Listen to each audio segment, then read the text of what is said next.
சகலமும் அவராலும் அவர் மூலமாயும்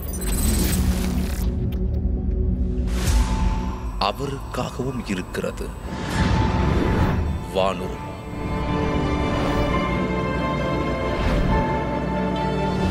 பூதரத்தோர்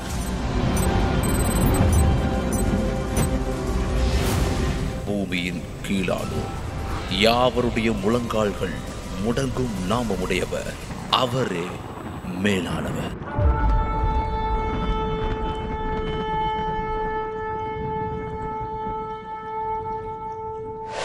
அன்பானவர்களே, இந்த நாளிலும் தேவன் இந்த மாதத்துக்கென்று நமக்கு கொடுத்த அந்த வேத வார்த்தை நம்ம வாசிக்க கேட்கலாம். சங்கீதம் 13 வசனம் 6, 13ஆம் சங்கீதம் 6ஆம் வசனம், Psalm 13 verse 6. கர்த்தர் எனக்கு நன்மை செய்தபடியால் அவரை பாடுவேன். கர்த்தர் எனக்கு நன்மை செய்தபடியால் அவரை பாடுவேன். ஆண்டவருடைய வார்த்தை நமக்கு சொல்கிறது, கர்த்தர் எனக்கு நன்மை செய்தபடியால் அவரை பாடுவேன். நன்மை செய்யலை அப்படின்னு யாருமே சொல்ல முடியாது. அப்படி யாராவது சொன்னீங்கன்னா அது சரியில்லை, அது தவறு. ஸோ நன்மை தேவனிடத்துலேருந்து நன்மை பெறாதவங்க யாருமே கிடையாது. எல்லா மனிதர்களும் பைபிள் சொல்கிறது, நல்லோருக்கும் தீயோருக்கும் அவர் மழையை வரிசிக்க பண்ணுகிறார், வெயிலை வைக்கிறார். இந்த வெயிலும் மழையும் இல்லைன்னா உலகத்தில் மனுஷன் வாழ முடியாது. ஸோ எல்லாமே அவர் எல்லாருக்கும் பண்ணுறார். ஸோ எனவே நன்மை இல்லை, எனக்கு நன்மையை தேவனிடத்திலிருந்து பெற்றுக்கொள்ளவில்லை என்று யாருமே சொல்ல முடியாது.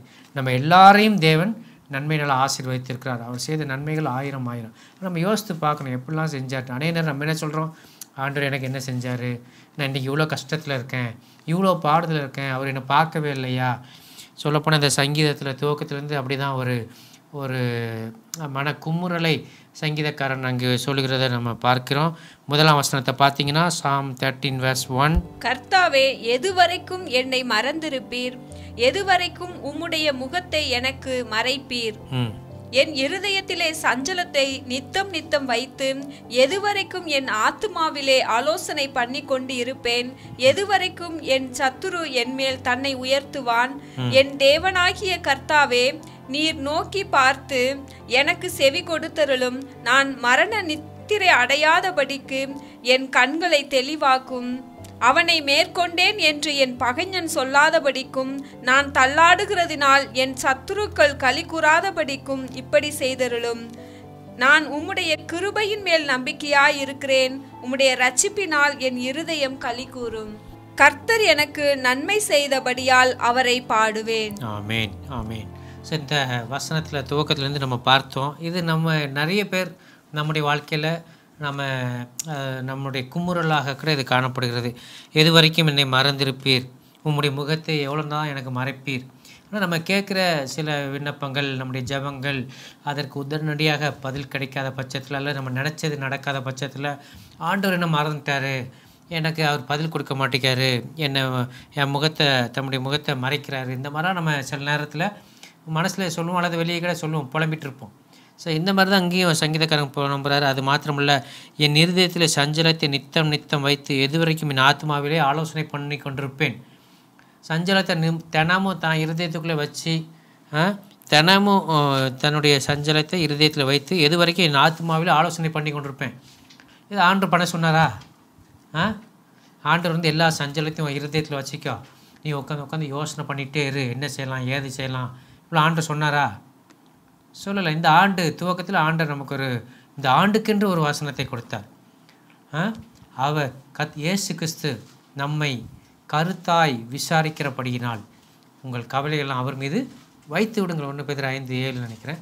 ஸோ அவர் ஏற்கனவே இந்த ஆண்டு துவக்கத்திலே சொல்லிட்டார். வாசிக்க கேட்போம்.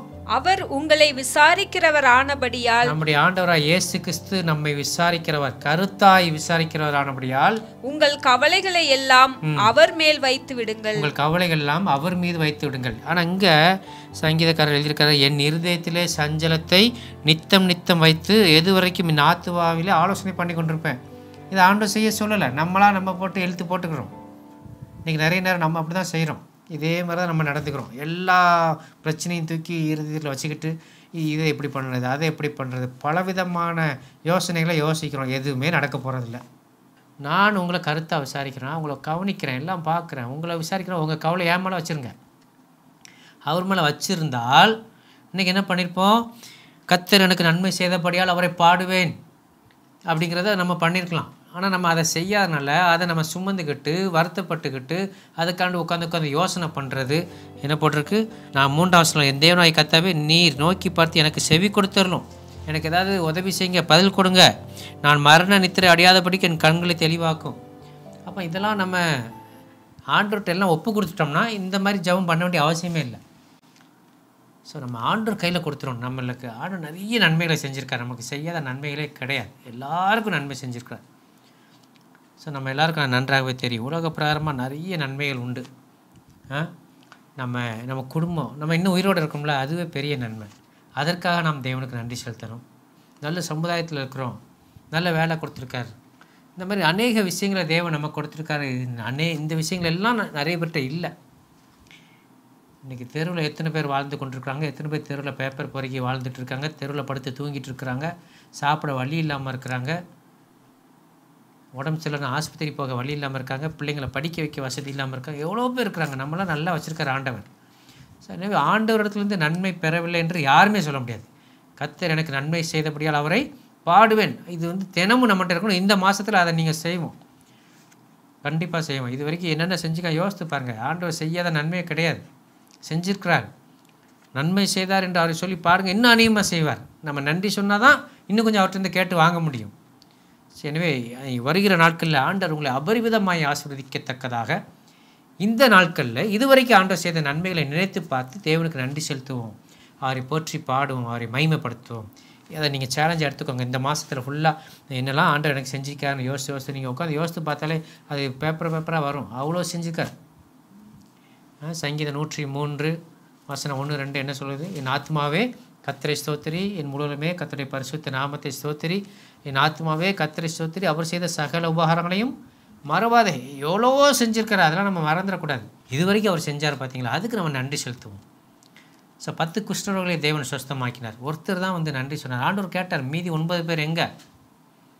அந்நியனாகிய நீ தானே வந்திருக்கிற. ஏன்னா அவர் அதை எதிர்பார்த்து அதை அவன் செய்யும் பொழுது, தேவன் செய்யும் பொழுது, அவருக்கு நாம் நன்றி சொல்லும் பொழுது இன்னும் அவர் உங்களுக்கு செய்வார், இன்னும் செய்வார். எனவே அந்த ஒரு எண்ணத்தோடு நம்ம முதல்ல இந்த மாதம் தேவனுக்கு நன்றி செலுத்துவோம், அவர் செய்த நன்மைகளை நினைத்து பார்ப்போம். இந்த நிகழ்ச்சியை குறித்த உங்கள் கருத்துக்கள் வரவேற்கப்படுகிறது. எங்களுடைய முகவரி Athisayam TV, number W759 4th Avenue, Anna Nagar west extension, Chennai 600101. Our contact number 7358586648.